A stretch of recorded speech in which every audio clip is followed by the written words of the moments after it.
Hello बच्चों, कैसे आप सब लोग। मेरा नाम है सी ए संदीप हुडा और आज हम बात करने वाले हैं CMA इंटर के कोस्ट अकाउंटिंग सब्जेक्ट के बारे में। ग्रुप 1 के कोस्ट अकाउंटिंग के बारे में किस तरीके से आपको कोस्ट की प्रिपरेशन करनी है, कंप्लीट डिटेल प्लान आपको बताऊंगा जून 2025 एग्जाम के लिए। बिल्कुल वीडियो एंड तक देखिएगा, कंप्लीट देखिएगा, बहुत ही यूजफुल होने वाला है।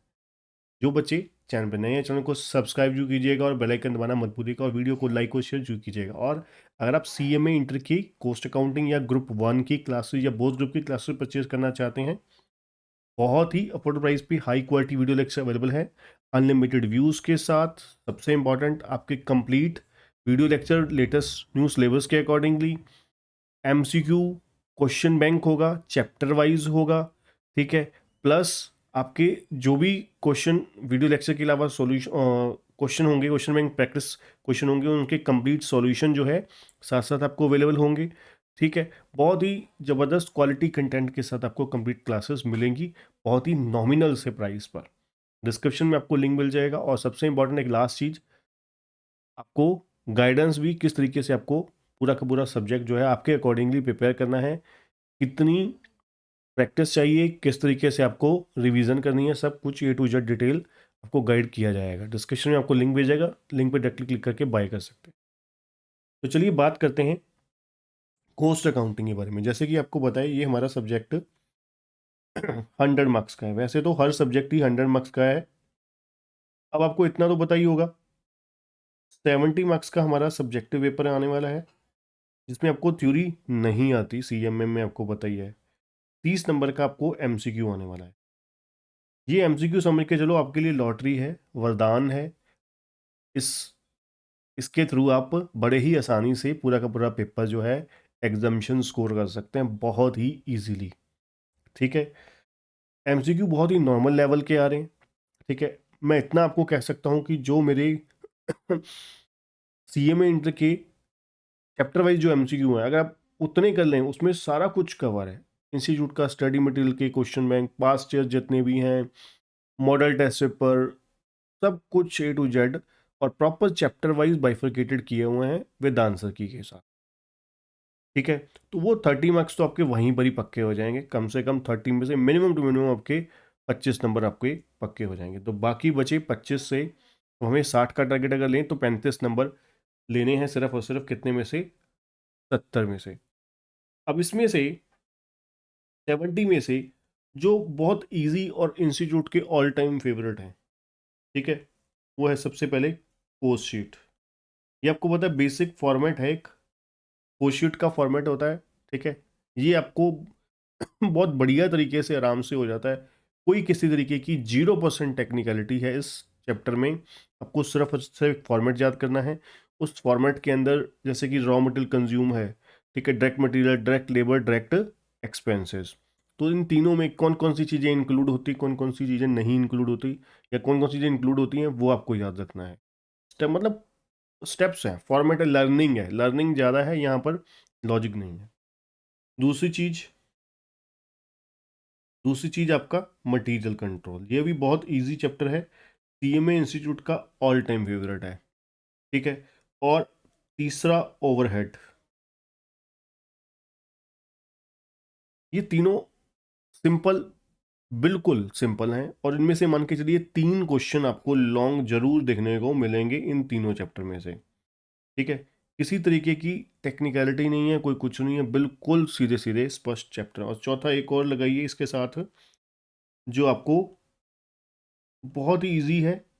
पहले फिर भी टेक्निकल हुआ करता था थोड़ा सा, कॉन्ट्रैक्ट अकाउंट, कॉन्ट्रैक्ट कोस्टिंग, पर इसमें जब से अमेंडमेंट आई है, ठीक है, कॉन्ट्रैक्ट कोस्टिंग में, तब उसके बाद ये चैप्टर और ज़्यादा इजी हो गया हुआ है, ठीक है। तो मान के चलिए लॉन्ग क्वेश्चन इनमें से आपको इन 4 चैप्टर में से मिनिमम 3, चार में से 4 भी आ जाते हैं, ठीक है। तो ये 4 चैप्टर आपको बहुत ज़बरदस्त तरीके से करने हैं, बहुत ही बढ़िया तरीके से करने हैं, ठीक है।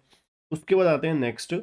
नेक्स्ट आपके कौन कौन से, उसके बाद जो, अगर हम बात करें इजी और नॉर्मल, लगा लीजिए बजटरी कंट्रोल। पहले आप हमेशा, आपको पता है इसमें से ये स्टार्ट करने से पहले आपको पहले एक कॉन्सेप्चुअल करना है, वो है introduction chapter, introduction to cost वाला, ठीक है ना, जिसको हम थ्योरी बोलते हैं। थ्योरी नहीं, एक्चुअली वो बेसिक कॉन्सेप्ट्स के ऊपर पूरा का पूरा चैप्टर है। तो बेसिक अंडरस्टैंडिंग के लिए पहले आप इंट्रोडक्शन टू कोस्ट कीजिए, फिर आप आ जाइए सीधा ही कोस्ट शीट के ऊपर। ठीक है, कोस्ट शीट के साथ एक चैप्टर और छोटा सा और कर लीजिएगा, CRS। ये आपको सीक्वेंस भी बता दिया मैंने, कोस्ट शीट और पहले इंट्रोडक्शन टू कोस्ट अकाउंटिंग। फिर आप कीजिए इंट्रोडक्शन टू कोस्ट में आपको जो MCQ हैं, 30 नंबर के जो MCQ आने हैं, उसमें से मान के चलिए 2-2 नंबर का 15 MCQ आने वाले हैं। तो उन 15 में से कम 2 से 3 MCQ तो पहले चैप्टर में से ही आ जाएंगे इंट्रोडक्शन टू कोस्ट में। ठीक है, तो वो काम आपका वहाँ सवर गया। दूसरा, कोस्ट शीट और CRS। कोस्ट शीट और CRS में से मान के चलिए cost sheet long question, CRS में शॉर्ट क्वेश्चन आएगा। ठीक है, 4 या 5 नंबर का। फिर मटेरियल आपको करना है। ठीक है, फिर ओवरहेड। ठीक है, देन आप कॉन्ट्रैक्ट कर सकते हैं। उसके बाद आप आ जाइए, आप वैसे तो सीक्वेंस मटेरियल लेबर ओवरहेड होता है। ठीक है, पर अगर आपके पास टाइम है प्रॉपर तो मटेरियल के बाद लेबर कर लीजिए, देन ओवरहेड कर लीजिए। मतलब मटेरियल के बीच में लेबर कर सकते हैं। ठीक है, तो मैं ये इसलिए बोल रहा हूँ क्योंकि ये ईजिएस्ट और बेस्ट हैं आपके स्कोर के पॉइंट ऑफ व्यू।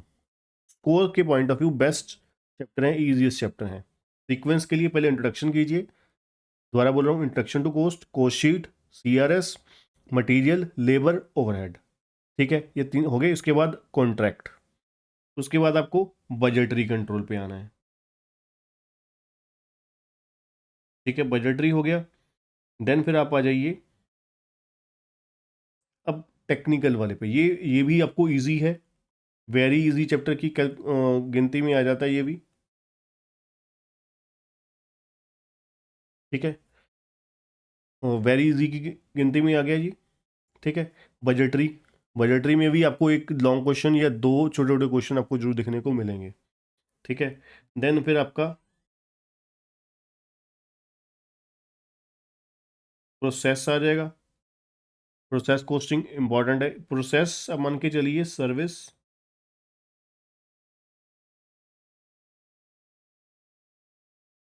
स्टैंडर्ड,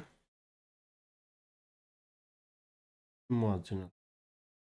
इनमें से भी 4 में से आपको मिनिमम टू मिनिमम 3 क्वेश्चन जरूर देखने को मिलेंगे। ये चारों एक्चुअली में टेक्निकल हैं। इसमें आप कह सकते हो फिर भी अगर पूरे सिलेबस में कहीं पे डिफ़िकल्टी लेवल और टेक्निकल लेवल है वो यहीं पर ही है बस, और कहीं पर भी नहीं है। ठीक है, तो ये चैप्टर बहुत अच्छे से करिएगा, बहुत बढ़िया है। ठीक है, और सर्विस तो बहुत ही ऑल टाइम सीखने वाला है, आपको लाइफ टाइम काम आने वाला है। ठीक है, इसके अलावा आपका joint product and by product बच जाता है, छोटा सा एक बैच कोस्टिंग बच जाता है। ठीक है, वो आप के साथ मटेरियल कंट्रोल जब आप करोगे, मटेरियल कंट्रोल का EOQ है, उधर EBQ है। ठीक है, वो आपका ऑलमोस्ट आधा चैप्टर तो वहीं पर ही हो जाएगा। और बाकी कोस्ट शीट करोगे, कोस्ट शीट के साथ बैच वाला कॉन्सेप्ट जो है वो आ जाएगा समझ। ठीक है, तो इस तरीके से आपको सीक्वेंस पकड़ना है, और बढ़िया तरीके से फिर आप एक बारी उसको फॉर्मेट की जो रिवीजन है, फॉर्मेट की फॉर्मुलेशन की रिवीजन कंसिस्टेंट बेसिस पर, रेगुलर बेसिस पर करते रहिए साथ साथ। ठीक है, जैसे कि मान लीजिए कोस्ट शीट आपने CRS करा, तो इसको आप जैसे ही आपके ये 5-7 चैप्टर हुए फिर इसको कोस्ट शीट का फॉर्मेट रिवाइज कर लिया। मटीरियल लेबर ओवरहेड किया तो इनके फॉर्मुलेशन रिवाइज कर लिए। मार्जिनल स्टैंडर्ड, ये पूरा फॉर्मुलेशन बेस है। देखिए यहाँ पे ज़्यादातर चैप्टर जो है वो फॉर्मूला या स्पेसिफिक आप कह सकते हो स्टेप्स हैं उसमें, या फॉर्मुलेशन है या फिर फॉर्मेट है। जैसे कि मान लीजिए प्रोसेस है, प्रोसेस में फॉर्मेट है, कोस्ट शीट में फॉर्मेट है। ठीक है ना, तो वहाँ पर मार्जिनल कोस्टिंग है, स्टैंडर्ड कोस्टिंग है, ये फॉर्मुलेशन बेस्ड है। ठीक है, मटेरियल लेबर ये फॉर्मुलेशन बेस्ड है। ठीक है ना, तो हर चैप्टर को अलग तरीके से आपको रिवाइज और रिमाइंड, अपने आप को मेमोराइज करने के लिए तरीके ट्रिक अपनानी पड़ेंगी समय समय पर, बढ़िया तरीके से। ठीक है, तो आज के लिए इतना ही। इस तरीके से आप फॉलो कीजिए, कोस्ट अकाउंटिंग आपकी बहुत बढ़िया तरीके से हो जाएगी। ठीक है, तो आज के लिए इतना ही। वीडियो को लाइक और चैनल को सब्सक्राइब करना मत भूलिएगा।